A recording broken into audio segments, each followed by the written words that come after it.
Hello US எல்லாருக்கும் வணக்கம். நம்ம இந்த வீடியோவில் 4th ஆகஸ்ட் 2023 மார்க்கெட் அப்டேட்டை பார்க்கலாம். அப்புறம் நிஃப்டி வந்து இந்த டேயில் எப்படி மூவ் ஆச்சுதுங்கிறதையும் பார்க்கலாம். அப்புறம் ஸ்டாக்ஸ், சிப்லா, இண்டஸ்இண்ட் பேங்க் இதெல்லாம் இதுக்காக ரேலி ஆச்சுது. பஜாஜ் ஆட்டோ, எஸ்பிஐ இதெல்லாம் இதுக்காக டிக்ளைன் ஆச்சுது. எஃப்எஸ், டிஎஸ் இவங்கெல்லாம் வந்து எவ்வளோ க்ரோர்ஸ்க்கு ஸ்டாக்ஸை பை அண்ட் செல் பண்ணியிருக்கிறாங்க. யூஎஸ் மார்க்கெட் இதுக்காக விழுந்துச்சு. கிரிப்டோ இதுக்காக விழுந்துச்சு. க்ரூடு கரன்சி, கோல்டு இதோட ரேட்ஸ் எல்லாத்தையும் நம்ம இந்த வீடியோவில் பார்க்கலாம். நீங்கள் இந்த சேனலை சப்ஸ்கிரைப் பண்ணாமல் இருந்தால் சப்ஸ்கிரைப் பண்ணிடுங்க. அப்படியே அந்த பெல் ஐக்கானையும் கிளிக் பண்ணிங்கன்னா உங்களுக்கு வந்து டெய்லி மார்க்கெட் அப்டேட்ஸ் டீட்டெயில்டாக கிடைக்கும். ஃபஸ்ட் வந்து மார்க்கெட் அப்டேட்டை பார்த்துடலாம். நிஃப்டி வந்து ஓப்பனிங் வந்து 19,462, க்ளோசிங் 19,517, 135 பாயிண்ட்ஸ் வந்து ரேலி ஆச்சு. 0.70% அப்புது. நிஃப்டி பார்த்திங்கன்னா ப்ரீவியஸ் க்ளோஸ் வந்து 19,381. கிஃப்ட் நிஃப்டி வந்து 6 பாயிண்ட்ஸ் வந்து லோயராக க்ளோஸ் ஆச்சுது. கேப் அப் பார்த்திங்கன்னா 81 காலையில் 81 பாயிண்ட்ஸ் வந்து கேப் அப்பில் காலையில் ஓப்பன் ஆச்சுது. மார்க்கெட் இன்றைக்கி ஃபுல்லாமே ரொம்ப வாலட்டைலாக தான் இருந்துச்சு. ஒரு 2 o'clock வரைக்கும் ரொம்ப வாலட்டைலாக இருந்தது. அப் அண்ட் டவுன்ஸ் போய்ட்டு இருந்துச்சு. பட் வந்து ஹையராக தான் இருந்துச்சு. 2 o'clock அப்புறம் பார்த்திங்கன்னா நல்லாவே சரிஞ்சு ஓரளவு லோயராக போயிடுச்சு. ஓப்பனிங்கை விட லோயராக போச்சுது.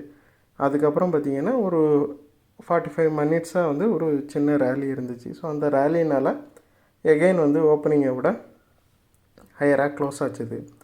ஸோ அந்த ரேலி வரலன்னா கண்டிப்பாக வந்து இன்றைக்கி மார்க்கெட் வந்து லோயராக தான் க்ளோஸ் ஆகிருக்கும். பட் ஒரு வழியாக யூஎஸோட அந்த டெப்ட் ரேட்டிங் வந்து கம்மி பண்ணதுனால இருந்த பிரச்சனை வந்து இப்போ கொஞ்சமாக தீர்ந்த மாதிரி தான் தெரியுது. ஸோ நம்ம வேறு சில பிரச்சனைகள்னால இன்னும் மார்க்கெட்டு டவுன் சைடு மூவ் ஆனால் தான் உண்டு. அப்படி இல்லைன்னா மறுபடியும் ரேலி ஆகி ஆல் டைம் ஹையை ரீச் பண்ணுறதுக்கான சான்சஸும் அதிகமாக இருக்குது. பட் டெக்னிக்கலாக வந்து மார்க்கெட் வந்து இப்போதைக்கு பியரிஷாக தான் இருக்குது. இப்போ நம்ம டெக்னிக்கல் இண்டிகேட்டர்ஸ் எல்லாம் பார்த்தோம் அப்படின்னா மார்க்கெட் அது பியரிஷாக தான் காட்டுது. ஆனால் இந்த மார்க்கெட் வந்து இவ்வளோ விழுந்ததுக்கு காரணம் வந்து மேக்ரோ எக்கனாமிக்ஸாக இருக்கிறதுனால நம்ம டெக்னிக்கலை வந்து ஃபுல்லாக நம்பவும் முடியாது. ஸோ இன்னும் வரக்கூடிய காலங்களில் என்ன நடக்குதுங்கிறத பார்க்கலாம். அப்புறம் வந்து சென்செக்ஸை பார்த்திங்கன்னா ஓப்பனிங் 65,453, க்ளோசிங் 65,721, 480 பாயிண்ட்ஸ் வந்து ரேலி ஆச்சு. 0.74% அப்புது.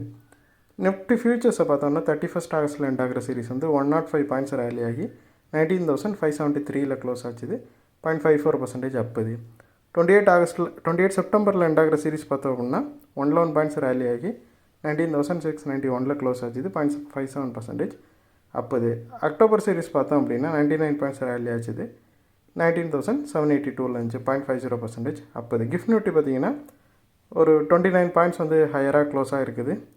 19,588 க்ளோஸ் ஆச்சுது. 0.15% அப்புது. கிஃப்ட் நிஃப்டி வந்து பெருசாக மண்டே வந்து ஒரு நம்பிக்கை கொடுக்குற அளவுக்கு க்ளோஸ் ஆகலை.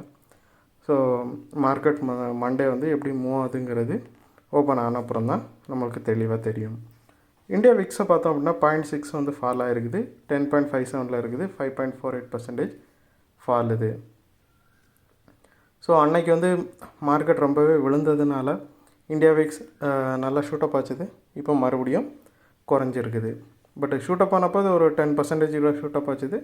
இப்போ ஒரு 5% வந்து குறைஞ்சிருக்குது. ஸ்டாக்ஸை பார்த்தோம் அப்படின்னா சிப்லா வந்து 43.9 வந்து ரேலி ஆகி 1,209 க்ளோஸ் ஆச்சுது. 3.77% அப்புது. இண்டஸ்இண்ட் பேங்க் பார்த்தோம் அப்படின்னா 1,409 க்ளோஸ் ஆச்சுது.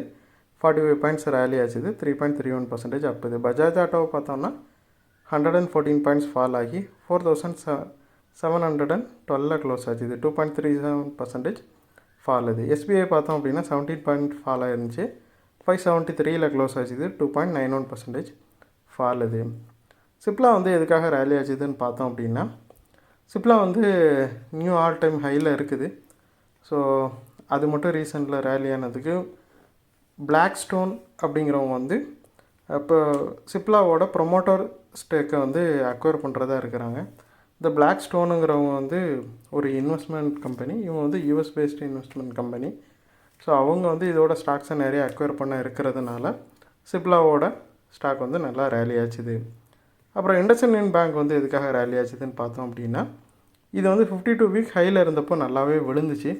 நல்லாவே விழுந்து ஒரு நல்ல ரேட்டில் இருக்கிறப்போ மார்க்கெட்டும் பார்த்திங்கன்னா அந்த யூஎஸ் இஷ்யூனால் விழுந்தது. அதுக்கப்புறம் ரெக்கவரி ஆகிற மோடில் இருக்கிறப்போ இந்த ஸ்டாக் வந்து நல்ல ப்ரைஸில் இருந்ததுனால இண்டஸ்இண்ட் பேங்க் வந்து நிறைய பேர் வாங்கியிருக்கிறாங்க. அதனால் இண்டஸ்இண்ட் பேங்க் ரேலி ஆச்சுது. அப்புறம் பஜாஜ் ஆட்டோவை பார்த்தோம் அப்படின்னா பஜாஜ் ஆட்டோவோட ஜூலை 2 வீலர் சேல்ஸ் வந்து 15% ஃபால் ஆகிருக்குது. அதோட எக்ஸ்போர்ட்டு பார்த்திங்கன்னா 16% ஃபால் ஆகிருக்குது. அதே மாதிரி கமர்ஷியல் வெஹிக்கிளோட எக்ஸ்போர்ட் வந்து 35% ஃபால் ஆகிருக்குது. ஸோ இந்த ரிப்போர்ட் வந்ததுமே பஜாஜ் ஆட்டோ வந்து விழ ஆரம்பிச்சிருச்சு. ஸோ அது மட்டும் இல்லை, பஜாஜ் ஆட்டோ வந்து எப்போவுமே பார்த்திங்கன்னா பஜாஜ் ரிலேட்டட் ஸ்டாக்ஸ் எல்லாமே 52 வீக் ஹையில் இருக்கிறப்போ கொஞ்சமாக சரிய ஆரம்பிக்குது. ஸோ அதே தான் இன்றைக்கி பஜாஜ் ஆட்டோவிலே நடந்துச்சு. அது 52 வீக் ஹையில் தான் இருந்துச்சு. ஸோ அதில் இருந்தே வந்து ஓரளவு நல்லா விழ ஆரம்பிச்சிருச்சு. அப்புறம் எஸ்பிஐ பார்த்தோம் அப்படின்னா எஸ்பிஐ வந்து Q1 ப்ராஃபிட் வந்து போஸ்ட் பண்ணியிருந்தாங்க. Q1 ப்ராஃபிட்டை பார்த்தோம் அப்படின்னா 178 பாயிண்ட்ஸ் வந்து ரேலி ஆகிருக்குது. 16,684 crore ப்ராஃபிட் இது. ஸோ இது வந்து அவங்க இது வரைக்கும் போஸ்ட் பண்ண ப்ராஃபிட்டில் இது வந்து கொஞ்சம் அதிகமான ப்ராஃபிட்டு தான் இது.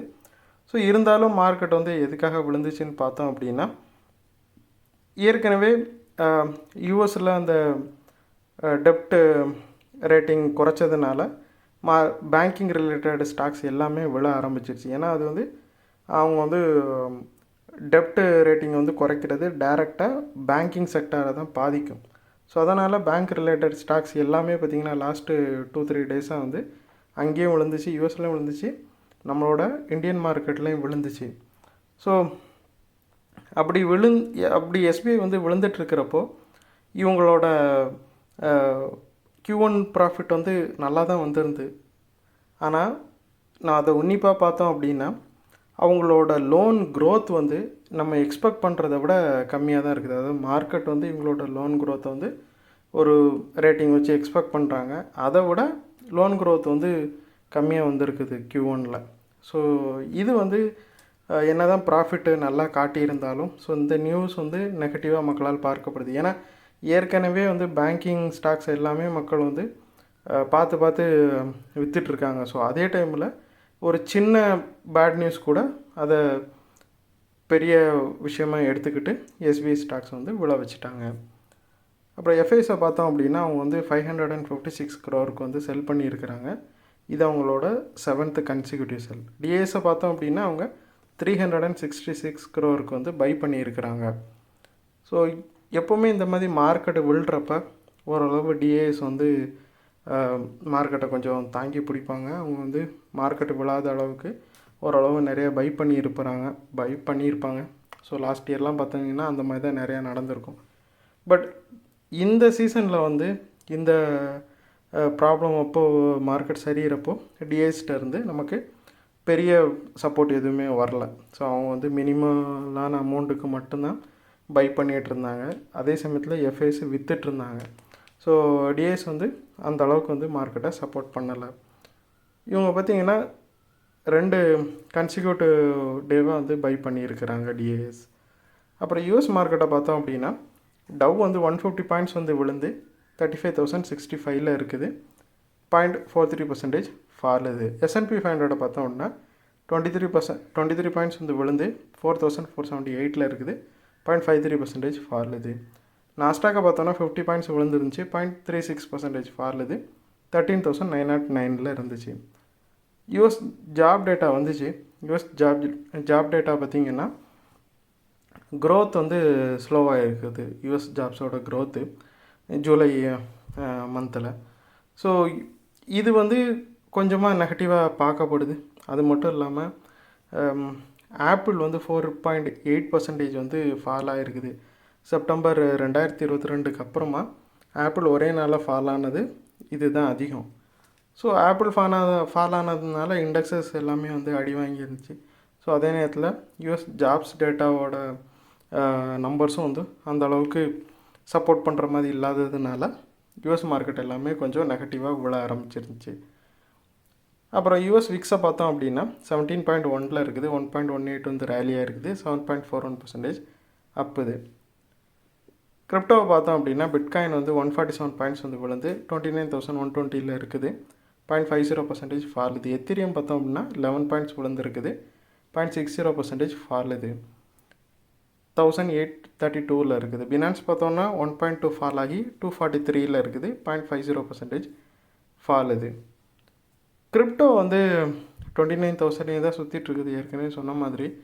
ஸோ யூஎஸ் மார்க்கெட் வந்து அந்த அளவுக்கு சிறப்பாக இல்லாததுனாலையும், யூஎஸ் மார்க்கெட் வந்து இன்வெஸ்டர்ஸ் எல்லாத்தையும் வந்து கொஞ்சம் பிஸியாகவே வச்சிட்ருக்குது.